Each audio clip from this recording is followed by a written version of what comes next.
नमस्ते दोस्तों, book menu पर आपका स्वागत है। मान लीजिए आप शेयर बाजार के मैदान में कदम रख रहे हैं। आपने रिसर्च की है, प्लानिंग की है, कुछ स्टॉक्स पसंद किए हैं, लेकिन जैसे ही आप किसी शेयर में निवेश करना चाहते हैं, वहां पहले से कुछ ऐसे खिलाड़ी मौजूद होते हैं जिनके एक कदम से पूरे बाजार का मूड बदल जाता है। इन खिलाड़ियों का नाम है FII और DII। ये कोई आम निवेशक नहीं होते, बल्कि वो संस्थाओं होती है जिनके पास अरबों रुपए का पूंजी बल होता है, हजारों विशेषज्ञों की टीम होती है और बाजार की हर हलचल को पल पल ट्रैक करने वाले सिस्टम होते हैं। इनका निवेश, इनका एग्जिट और इनकी रणनीति बाजार में तरलता, सेंटिमेंट और गति तीनों को सीधे प्रभावित करती है। अब एक आम निवेशक या नया ट्रेडर ये सोच सकता है कि इसका मुझसे क्या लेना देना, मैं तो बस एक छोटा सा हिस्सा ही खरीद रहा हूं। मेरे 5,000 या 50,000 रुपए के निवेश से क्या फर्क पड़ता है।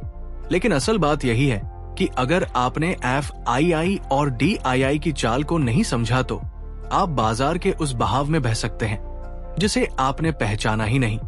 उदाहरण के तौर पर, अगर किसी दिन मार्केट में तेज गिरावट आती है और आप घबराकर अपनी होल्डिंग बेच देते हैं, लेकिन बाद में पता चलता है कि वो गिरावट FII की शार्ट टर्म सेलिंग की वजह से आई थी, तो आप नुकसान में जाकर भी ये समझ नहीं पाएंगे कि हुआ क्या।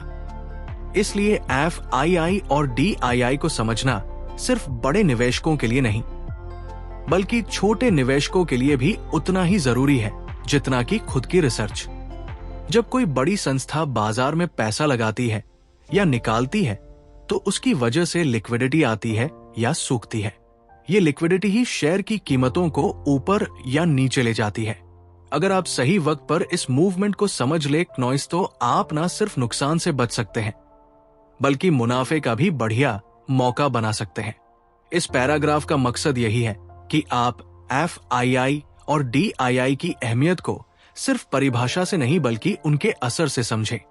ये वो ताकतें हैं जो कभी कभी शेयर की कीमतों को बिना किसी फंडामेंटल बदलाव के भी ऊपर नीचे कर देती है। इसलिए अगली बार जब बाजार में कोई अप्रत्याशित तेजी या गिरावट दिखे तो थोड़ा रुकिए और ये जरूर जांचिए कि इन बड़े खिलाड़ियों ने क्या चाल चली है। FII यानी फॉरेन इंस्टीट्यूशनल इन्वेस्टर्स और DII यानी डोमेस्टिक इंस्टीट्यूशनल इन्वेस्टर्स, ये दोनों ऐसे संस्थागत निवेशक होते हैं जो शेयर बाजार में भारी मात्रा में पूंजी का प्रवाह करते हैं। लेकिन इन दोनों की उत्पत्ति, रणनीति और व्यवहार में महत्वपूर्ण अंतर होता है, जिसे समझे बिना कोई भी निवेशक बाजार की दिशा को सही से नहीं पकड़ सकता। FII जैसे कि नाम से ही स्पष्ट है, विदेशी संस्थाओं होती है, जैसे कि JP मॉर्गन, गॉर्गन स्टैनली या फिर किसी विदेशी म्यूचुअल फंड की ब्रांच जो भारतीय शेयर बाजार में पैसा लगाती है। इनका उद्देश्य होता है एक खास समय के लिए उच्च रिटर्न प्राप्त करना। ये संस्थाओं अक्सर ट्रेंड फॉलो करती है और शार्ट से लेकर मिड टर्म तक की रणनीति अपनाती है। जब भारत जैसे देश में ब्याज दरें कम होती है और विकास की संभावनाओं अधिक दिखती है, तो ये फंड बड़े पैमाने पर कैपिटल इनफ्लो करते हैं। लेकिन जैसे ही वैश्विक अस्थिरता आती है, जैसे अमेरिकी ब्याज दरों में बढ़ोतरी, युद्ध, डॉलर स्ट्रेंथ, ये संस्थाओं पूंजी निकालना शुरू कर देती है, जिससे बाजार में भारी बिकवाली देखने को मिलती है। वही दूसरी ओर DII यानी देश की घरेलू संस्थाओं जैसे कि LIC, SBI mutual fund, HDFC mutual fund, ये सभी निवेशक भारत में रजिस्टर होते हैं और भारतीय नागरिक की बचत को इक्विटी मार्केट में लगाते हैं। इनका मकसद लॉन्ग टर्म वैल्यू क्रिएशन होता है।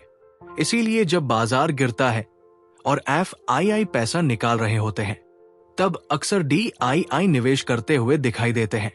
वो इसीलिए क्योंकि वे जानते हैं कि ये बाजार का सही मूल्यांकन स्तर है और दीर्घकालिक निवेश के लिए अनुकूल समय है। एक साधारण निवेशक के लिए जरूरी है ये समझना कि बाजार में FII ट्रेंड को चालाकी से समझे, लेकिन DII मूवमेंट को स्थायित्व और आत्मविश्वास का संकेत माने। जब FII खरीदारी करते हैं और DII भी साथ देते हैं, तो बाजार में तेजी लहर जैसी होती है। और अगर FII बेचते हैं लेकिन DII खरीदारी कर रहे होते हैं, तो समझिए कि बाजार मजबूत आधार पर खड़ा है। FII और DII का डेटा रोजाना NSE और BSE पर अपडेट होता है। आप इसमें देख सकते हैं कि किसने कितनी खरीद या बिक्री की है। ये आंकड़ा आपको भविष्य के ट्रेंड को पहचानने में मदद कर सकता है।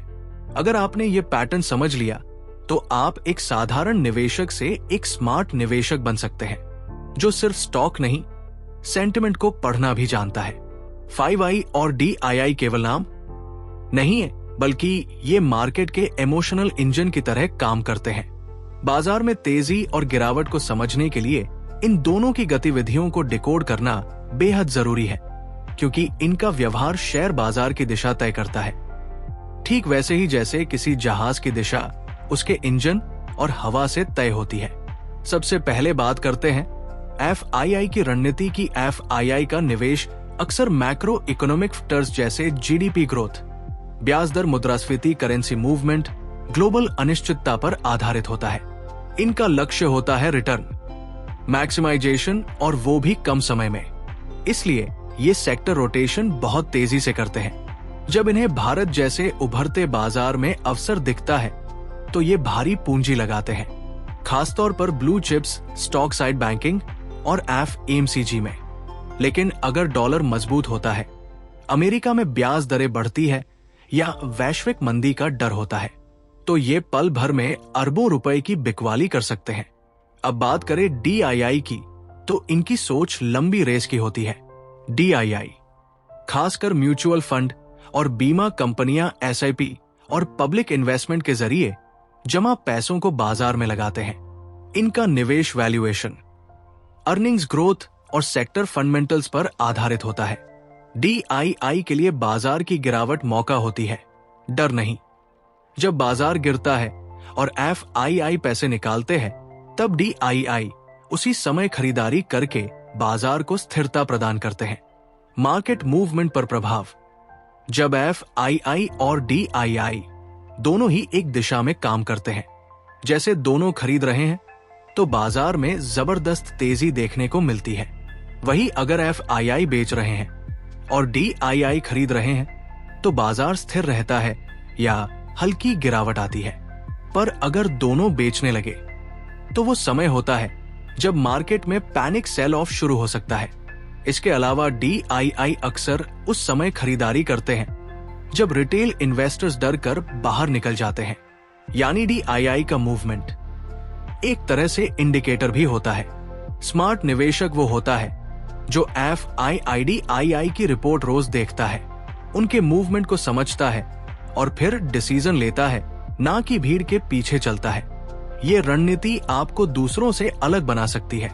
FII और DII की गतिविधियों को समझना उतना ही जरूरी है जितना डॉक्टर के लिए ECG पढ़ना। ये डेटा आपको बताता है कि बाजार की धड़कन किस दिशा में जा रही है।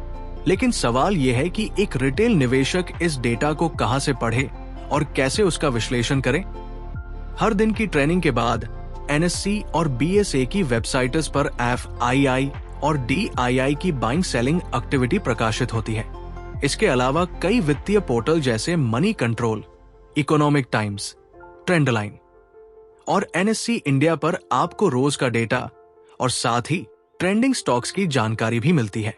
आप देख सकते हैं कि FII ने आज कितना खरीदा या बेचा, DII की क्या पोजीशन थी और नेट इनफ्लो या आउटफ्लो कितना हुआ।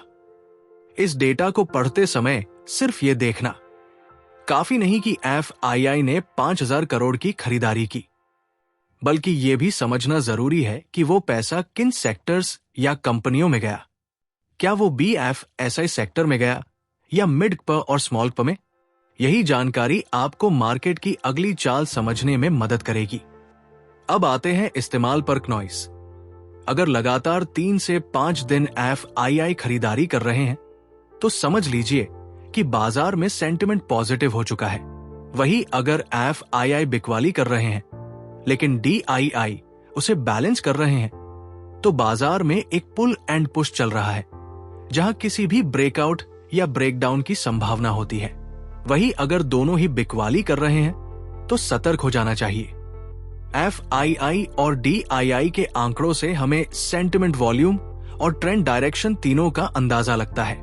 एक स्मार्ट इन्वेस्टर वही है जो इस डेटा को रोज ट्रैक करे और उस हिसाब से अपने पोर्टफोलियो का अलोकेशन बदले। ये डेटा आपको सिर्फ शॉर्ट टर्म नहीं बल्कि मीडियम और लॉन्ग टर्म ट्रेंड पकड़ने में भी मदद करता है।